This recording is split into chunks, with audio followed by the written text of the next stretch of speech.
नमस्कार दोस्तों, स्वागत है आप सभी लोगों का एक बार फिर से। दोस्तों, सावन का पावन महीना चलने वाला है। चारों तरफ रिमझिम फुहारे हैं। धरती ने हरी चुनरी ओढ़ रखी है और हवाओं में एक अजीब सी दिव्यता है। हम सब सावन में महादेव को प्रसन्न करने के लिए न जाने क्या क्या उपाय करते हैं। कोई हरिद्वार से गंगा जल लाता है, कोई व्रत रखता है, तो कोई जो है बेलपत्र चढ़ाता है।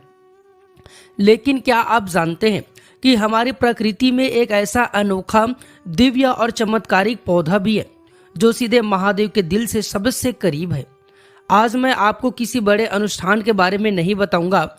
आज मैं आपको बताऊंगा एक ऐसे एकलौते पौधे के बारे में, उसके फूल और उसकी जड़ के उस गहरे रहस्य के बारे में, जिसे अगर आप इस सावन के किसी भी दिन अपने घर पर ले आते हैं तो आपकी पूरी जिंदगी बदल सकती है।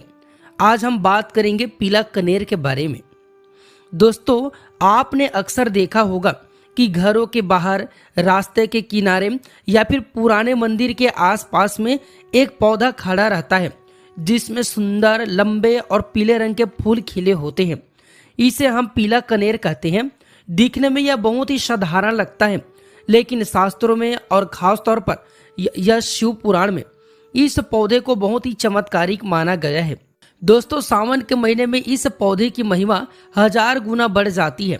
कहा जाता है कि जब समुद्र मंथन से हलाहल विष निकला था और महादेव ने सृष्टि को बचाने के लिए उस विष को अपने कंठ में धारण कर लिया था, तब उनका पूरा शरीर तपने लगा था। उस समय माता पार्वती और देवताओं ने महादेव की तपन को शांत करने के लिए जिन जड़ी बूटी और फूलों का उपयोग किया था, उसमें पीला कनेर सबसे प्रमुख था। पीला कनेर के फूल में एक अद्भुत शीतलता होती है। यही कारण है कि महादेव को यह फूल बहुत ही प्रिय है। शास्त्रों में तो यहाँ तक यह भी कहा जाता है कि अगर आप सावन के महीने में महादेव को सिर पर एक पीला कनेर का फूल ही श्रद्धा से अर्पित कर देते हैं तो वह 1,00,000 बेलपत्र चढ़ाने के बराबर पुण्य देता है। दोस्तों, अब बात करते हैं उस रहस्य की जो बहुत ही कम लोग जानते हैं। सावन की किसी भी सोमवार या फिर प्रदोष काल में आपको इस दिव्य पौधे के पास में जाना है। लेकिन रुकिए, सीधे जाकर फूल नहीं तोड़ना है। दोस्तों, हमारी सनातन संस्कृति में हर पौधे में जान मानी गई है। इसलिए जब आप सावन के महीने में इस पौधे के पास में जाएं तो एक दिन पहले शाम को या फिर उसी दिन सुबह हाथ जोड़कर इस पौधे से प्रार्थना करें। मन ही मन में कहें कि हे दिव्य कनेर वृक्ष, मैं महादेव की कृपा पाने और अपने घर की दरिद्रता को दूर करने के लिए आपके फूल और अंश को अपने घर पर ले जाना चाहता हूँ। कृपया मुझ पर कृपा करें। इसके बाद सावन के सोमवार के दिन इसके सुंदर खिले हुए पीले फूल को तोड़कर अपने घर पर लाएं। जब आप इन फूलों को घर पर लाते हैं तो साक्षात सावन की सकारात्मक ऊर्जा और भगवान शिव का आशीर्वाद आपके घर में प्रवेश करता है।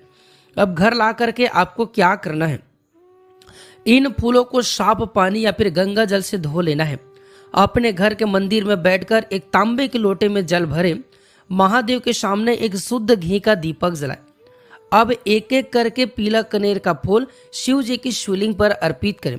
फूल चढ़ाते समय मन में ओम नमः शिवाय या फिर श्री शिवाय नमस्तुभ्याम मंत्र का जाप करते रहें। वैज्ञानिक दृष्टिकोण से भी देखें तो पीले कनेर के फूल से निकलने वाली सूक्ष्म तरंगे घर के वातावरण को शुद्ध करती है, नकारात्मक ऊर्जा को सोख लेती है और घर में एक शांति का माहौल बनाती है। जिस घर में सावन के महीने में नियमित रूप से पीला कनेर महादेव को चढ़ाया जाता है, वहाँ कभी भी अकाल मृत्यु का भय नहीं रहता है और न ही उस घर में कभी भी कलेश होता है। दोस्तों, शास्त्रों में कनेर के पौधे का एक विशेष दर्जा प्राप्त है। यह एक ऐसा पौधा है जिसकी जड़ें जमीन में बहुत ही गहराई तक जाती है और यह हर मौसम में, चाहे कितनी भी कड़ी धूप हो या फिर सूखा पड़े, हमेशा हरा भरा रहता है और फूल देता रहता है। इसके पीछे का आध्यात्मिक रहस्य यह है कि कनेर के पौधे की जड़ में कुबेर देव और माता लक्ष्मी जी का वास माना जाता है, जबकि इसके फूल में स्वयं भगवान शिव और विष्णु का वास होता है। यानी यह एक ऐसा पौधा है जो हरि और हर मतलब भगवान विष्णु जी और शिव जी दोनों एक साथ जुड़ते हैं। इसलिए सावन के महीने में इस पौधे की जड़ का एक विशेष तांत्रिक और आध्यात्मिक महत्व है। यदि कोई व्यक्ति जीवन में लगातार परेशानियों से घिरा हुआ है, कर्ज के बोझ तले दबा है, या फिर उसे लगता है कि उसके ऊपर किसी की बुरी नज़र या फिर नकारात्मक शक्ति का साया है, तो उसके लिए कनेर की जड़ किसी वरदान से कम नहीं है। चलिए अब मैं आपको सबसे बड़ा और गुप्त रहस्य बताता हूं, जिसके लिए आपने इस वीडियो को देखना शुरू किया था। दोस्तों, कनेर की जड़ को ताबीज में कैसे धारण करना है और इसके क्या क्या फायदे हैं।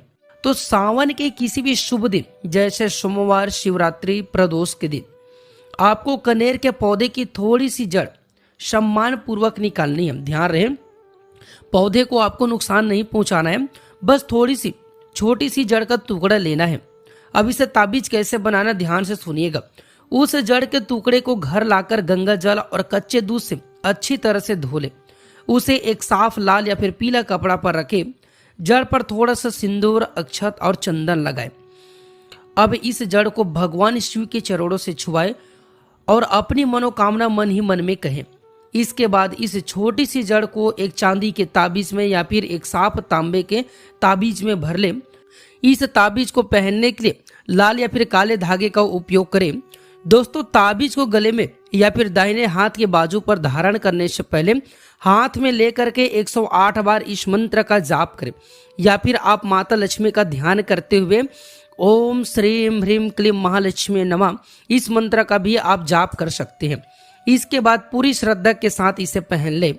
दोस्तों, इस ताबीज को पहनने के बाद आपको क्या क्या लाभ होगा, क्या क्या फायदा होगा, आइए विस्तार से जानते हैं। पहला, बुरी नजर और तंत्र बाधा से आपको रक्षा मिलेगा। जो लोग बार बार बीमार पड़ते हैं या फिर जिन्हें रात में डर लगता है, यह ताबीज उनके लिए एक सुरक्षा कवच की तरह काम करता है। पीला कनेर नकारात्मक ऊर्जा को तुरंत सोख लेता है। दूसरा, धन और समृद्धि के लिए काम करता है। जैसे कि मैंने आपको बताया, कनेर की जड़ में कुबेर का वास होता है। इसे धारण करने से नौकरी और व्यापार में आ रही सभी रुकावटें जो है दूर होती है और धन के नए नए मार्ग खुलते हैं। तीसरा, मन की शांति मिलता है। सावन के महीने में शिव की कृपा से अभिमंत्रित इस जड़ को पहनने से व्यक्ति का मानसिक तनाव दूर होता है और आत्मबल में भारी वृद्धि होती है। तो दोस्तों, यह था सावन के महीने का वह छुपा हुआ रहस्य जो हमारे पूर्वज और ऋषि मुनि जानते थे। प्रकृति ने हमें बहुत कुछ दिया है, बस जरूरत है तो सही समय और सही विधि से उसका सम्मान करने की। इस सावन आप भी इस पावन और सरल उपाय को जरूर अपनाएं। महादेव बहुत ही भोले हैं, वह सोने चांदी से प्रसन्न नहीं होते हैं, वह तो बस एक पीले कनेर के फूल और आपकी सच्ची श्रद्धा से खुश हो जाते हैं, निहाल हो जाते हैं। दोस्तों, कमेंट बॉक्स में पूरी श्रद्धा के साथ हर हर महादेव, ओम नमः शिवाय जरूर लिखिएगा, ताकि महादेव की कृपा हम सब पर बनी रहे। अगर आपको यह जानकारी अच्छी लगी है तो अपने परिवार के साथ, अपने दोस्तों के साथ में से जरूर शेयर करें। मिलते हैं अगले वीडियो में, तब तक के लिए खुश रहिए, सुरक्षित रहिए। हर हर महादेव, ओम नमः शिवाय।